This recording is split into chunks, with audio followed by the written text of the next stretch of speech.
Good evening, everyone. What a night of boxing in New York. An incredible card. So much drama and, of course, a great performance by, as we said, true greatness in Shakur Stevenson. Defended his WBC World Championship against a very tough William Zepeda. 3-division world champion, 28 years of age. That's the kind of opposition that will show you just how great you are. And I believe tonight it was an absolute honour to sit just a few yards away from watching this man at work. An unbelievable talent and just scratching the surface of how great he will be in the sport of boxing. So well done, Shakur Stevenson, on defending your championship. Yeah. Gonna just pass over to Shakur to say a few words, and then please raise your hands for questions. Anthony will take you. Thank you, Eddie. What's up, y'all? Oh, y'all want me? Oh, my fault. I just want to say thank you to all my fans and all my supporters. I appreciate them the most because they stood with me through the dark times when everybody was talking bad about me, when the world was against me. My supporters stayed with me, so I appreciate them the most. But, yeah, let's get to it. Right here, Shakur, congratulations, Amilcar Barnett, Maestro Boxing. I was speaking to your grandfather a couple days ago, and you've said this for years, that with healthy hands and an opponent that's willing to try to win consistently throughout the fight, that you would show what you're really made of and your skills there in the ring. Describe tonight what you're able to do in the ring, and talk about your opponent, William Zepeda, please. My opponent was a hell of an opponent. He came here, he pushed me to another level. He made me make adjustments in there. He made me think a little bit. And I had to show y'all that I'm a dog, too. Y'all keep saying that I'm a runner, I'm pillow-fisted. So I kind of stood there in the pocket and at times and let y'all know that I can get busy, too. Shakur, was there anything that he hit you with that got your attention at least? Yo, people think that I got hurt. I was just watching the video because he threw a jab, and I kind of was off balance. And when I was off balance, he kind of kept throwing, so it looked like I was hurt. But I promise you, if I was hurt, I would tell y'all. Shakur right here. Andreas Hale, ESPN. I'm curious, because you were the co-main event. Did you feel disrespected through this whole thing, and do you think you proved a point tonight that you should never be the co-main event again? At the end of the day, things that's out of my control, I can't do nothing about. So I just handle what's in my control, and what I did tonight was in my control, so I put on a performance for y'all. Hey, Shakur, this is James Bell of the Boxing Source.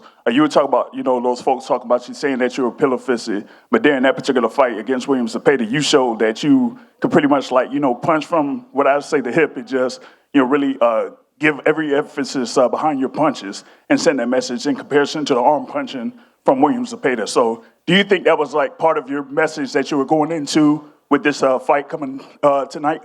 Yeah, I was trying to let them know that I could punch. I had to get his respect. There was times in there where it's like he was trying to walk through my punches, but then you seen him slow down, and he had to respect my punches. So that was my main thing tonight. Shakur here, Chris with Boxing with Chris. Can you talk to me about his power? Because it seemed that after a while you stepped to him. Was the power what you expected it to be tonight? He got a little thump. He got 27 knockouts, man. We at the highest level of boxing right now. So he got a little thump. He got thudding power. It ain't like one punch kill you power. It's like thudding. When he punch you over and over and over, you can feel it. So he's tough. Hey, Shakur, what's going on? This is Najee from Cigar Talk. Congratulations, first of all.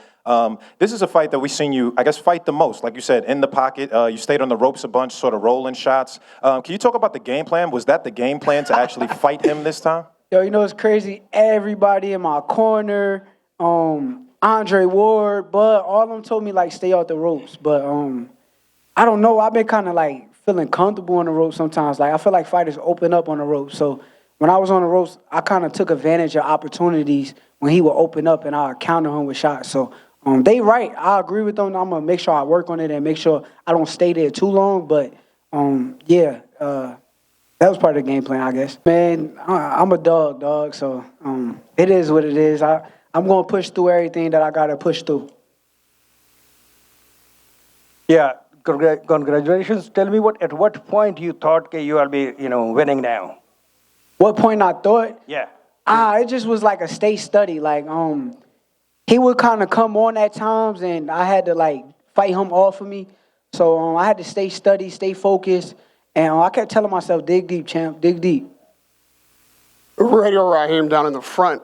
You seem happier now than you've ever been after a fight. I've seen these press conferences. Today you got the big smile on. You're congratulatory. Everyone around is congratulating you. Terrence Crawford said your performance was marvelous. You call yourself a dog. When a dog tastes blood for the first time, it's hard to get him back on kibble. Is this the kind of performances you want to do leading forward and getting this kind of accolade? Hell no. I ain't gonna lie. I want to put on performances, but I also kind of took more punishment than usual. So I want to get back on my boxing, make sure I don't take a lot of punishment in there. So I don't plan on getting hit no more.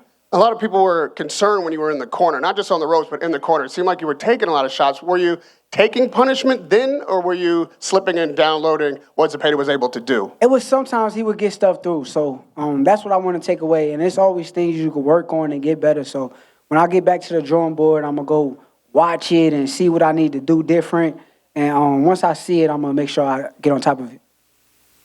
Both, I've talked to you, Eddie, and you, Shakur, about, in my opinion, your win over Oscar Valdez being your best fight.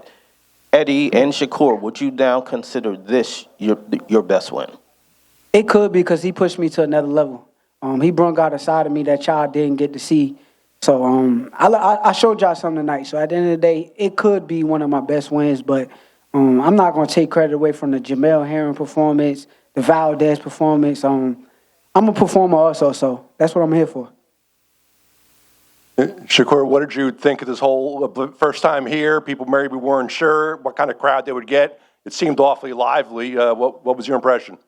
It was lovely. It was a hell of a crowd. The crowd was excited the whole night. I kept hearing them say different things. Some people was cheering for Zepeda. Some people was cheering for me. It was a hell of a show. Hell of a show.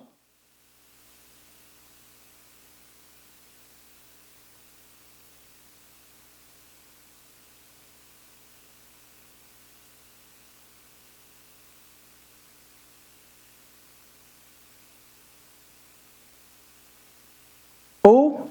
I was looking at who? Oh, Africa.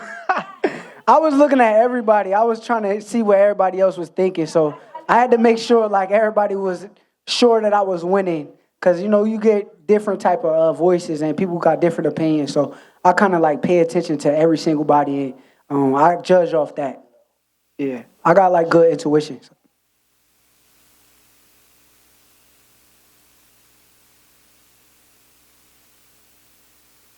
I seen them. I actually saw Clarissa a lot. Clarissa was really loud and like, she was giving me that energy like, yeah, Chip, keep doing what you're doing. So I kept doing it. So. Shakur, congratulations. Andrés Cantera from W Deportes Mexico.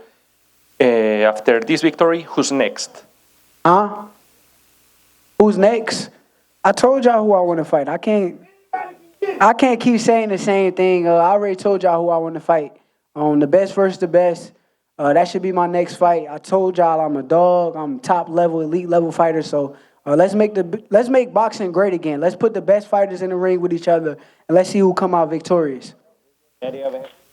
Right. Hans Temstel, Ring Magazine. Eddie, I spoke to a lot of people today. The same thing they kept saying about Shakur is Floyd Mayweather. Just reminds them of Floyd Mayweather. Does he remind you of Floyd Mayweather, or who does he remind you of? I say he's a generational great. Floyd was a generational great. He's not Floyd Mayweather, he's Shakur Stevenson. But for me, he's also 28 years of age. And it's just the IQ. And it's a lot of them, that Bud's are saying, like, they're unbelievably smart, talented fighters that see everything during the fight. And watching him, it's like, I watch a lot of boxing every single week. You don't see fighters like Shakur Stevenson. They don't come along very often. They come along once every generation. And he's right. I know that, that Gervonta's got to get himself back in the ring, but Shakur Stevenson against Gervonta Davis is the best fight in boxing. He's two young fighters in their prime, tremendous fighters, and he wants to test himself and prove to everybody he's the best. So I think everybody here tonight watch someone that you're going to remember for a long time. Guys, thank you so much. Big round of applause for the WBC lightweight champion of the world.